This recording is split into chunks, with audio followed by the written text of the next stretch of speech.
Dua, and welcome to another episode of Finance Wednesdays, your go-to platform for everything finance related in the province. I'm your host, Mr Chaba, and today we are going to be having a sit-down discussion with Mr Monwabisi Nkompela, who is the head of communication here in the province. You might wonder why comms and finance goes together, and you will see how these two tie together when we discuss the Provincial Communicators Forum, media attaches, and the budget that comms has to communicate the services of government. Ndate Nkompela lekai? Very well. Thanks for having me. Thank you so much for joining us, Ndate.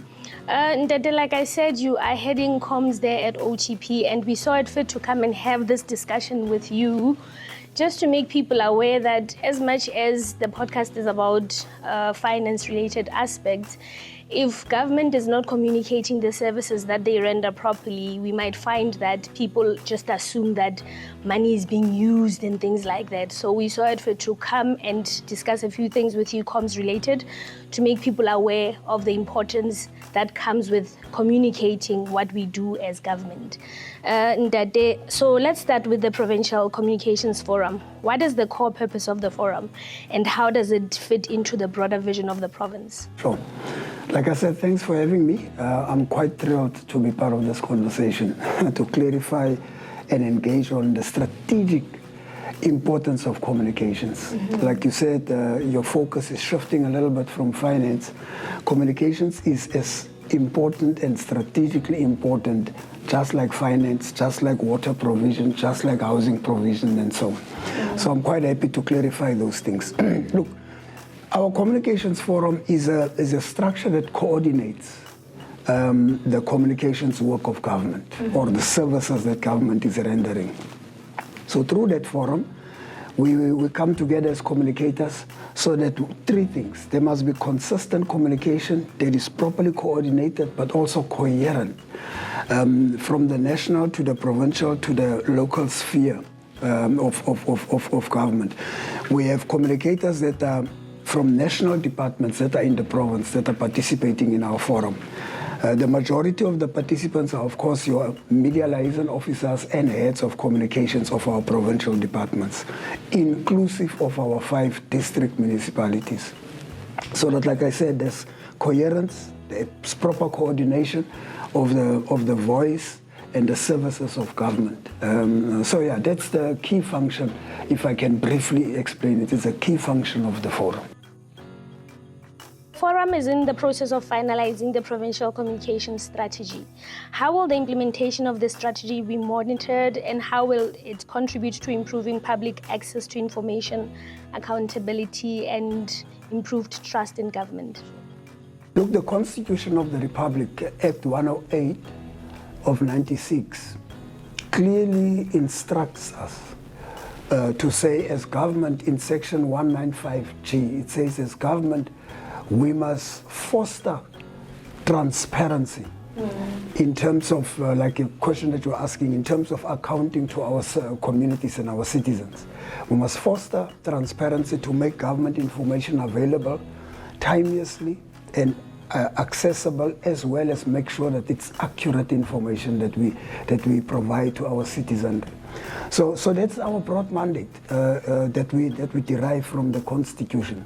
So the communication strategic framework is giving us an outlook of the 7th administration. What is our approach? What are the key messages that we want to deliver to our people in the 7th administration? So the strategic framework is a 5-year plan, but it is accompanied by an implementation plan that we implement annually. It should be aligned to the strategic framework. So the communication strategic framework, key and very important, it is also supposed to be aligned to what we call a medium-term development plan. It used to be medium-term strategic framework back in the day.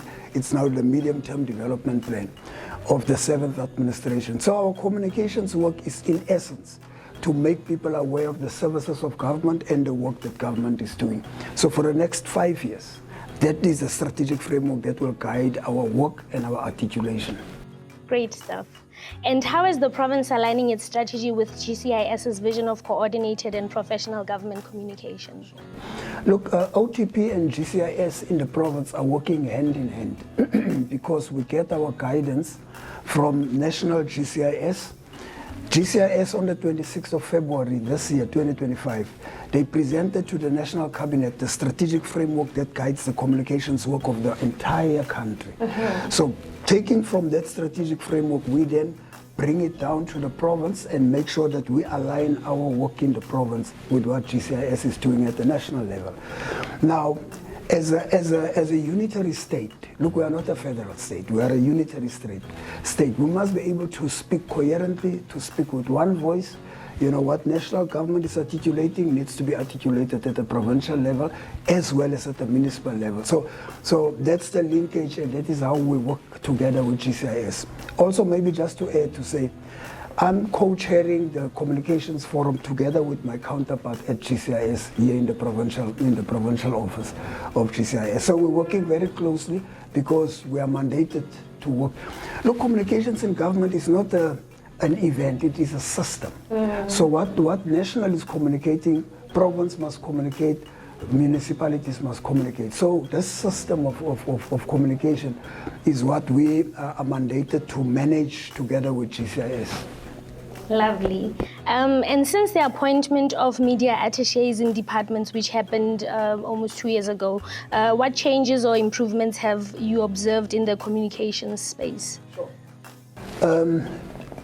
Huge difference. The media attaches, the 30 of them that we absorbed into provincial departments as well as in our district municipalities, they did an immense difference in terms of raising the bar in terms of communication. Look, communication is a very versatile and dynamic environment or space.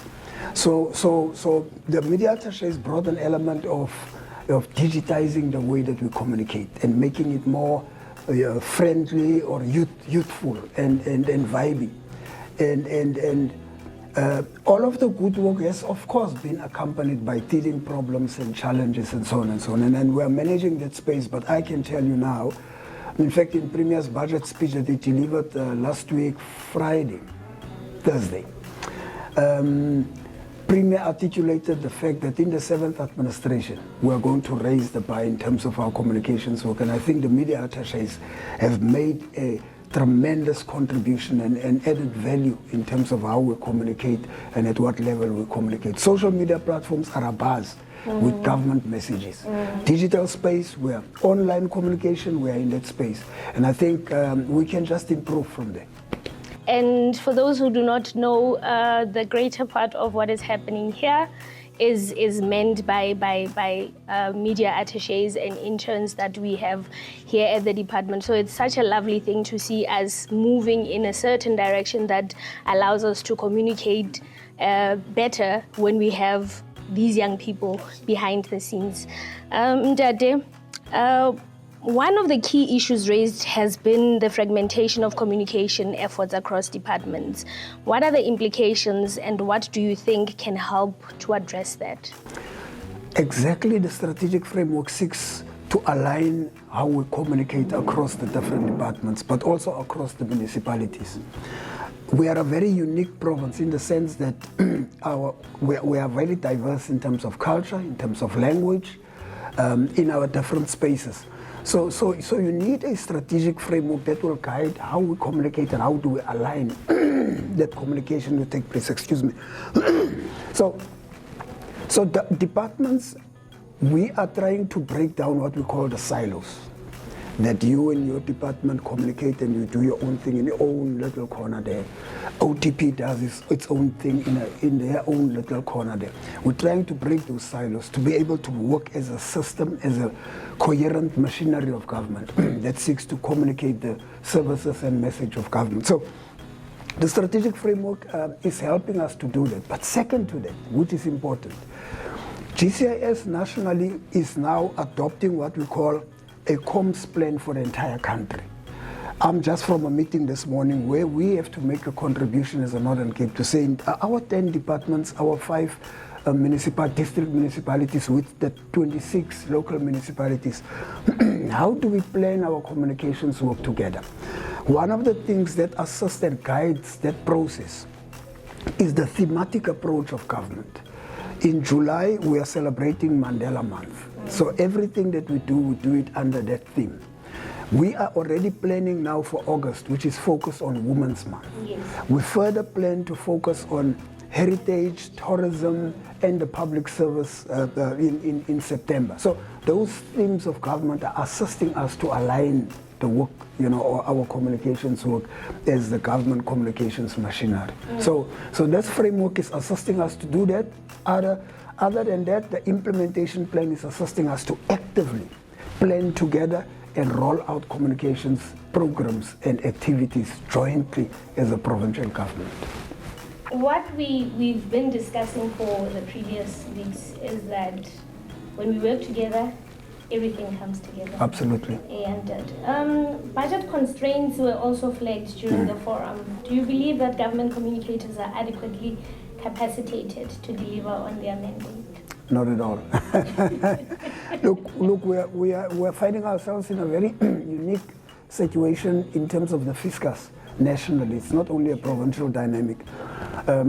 However, our communications policy of government mandates that 1 to 5% of the departmental or municipal budget must be availed for communications work, whether it's digital, social, or even your old traditional communication platform. So there must be resources that are allocated deliberately for communications. Unfortunately, we are not at that point.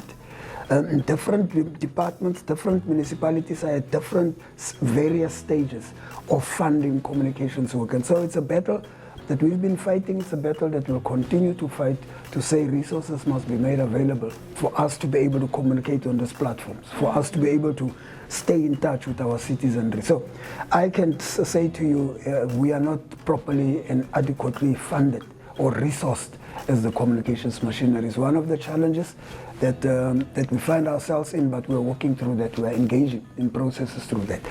Very sporadic resources are sometimes made available. For instance, the media attaches that we spoke about earlier on, they are a resource, and they need to be funded. They must get stipends. Interns must get paid and stipends, but also they must be properly equipped with properly functional equipment, and so on and so on. And so it is an issue that we are engaging with the leadership in the provincial administration on. When you talk about all of these constraints, one would assume that things wouldn't be happening as swiftly as they are currently. But the nice thing is that for somebody who is not behind closed doors, they aren't able to even see how much of a hard time we are having as a province trying to make things work with very limited budgets. And we appreciate the fact that you, as the head of comms, you are making way for us to be able to still communicate despite the financial constraints we have within the province. What collaborative approaches can be explored to improve communications in the province, and how can it improve the implementation of communications programs and events across the province?